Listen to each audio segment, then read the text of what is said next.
అంటే వెన్న ముద్దై పోదా వజ్రం. నీ ఛాతి విఖ్యాతి తెలుసులే, లేలేత నా బుగ్గలో మొటిమకు.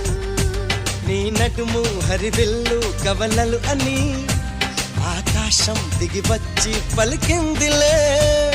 చిచ్చర పిడుగై చొచ్చుకుపోతే, చిచ్చర పిడుగై చొచ్చుకుపోతే పచ్చని ఆకై విచ్చుకుపోతా. తను నా నెమలి కన్నోడా, నన్ను నమిలే చూపోడా, నెమలి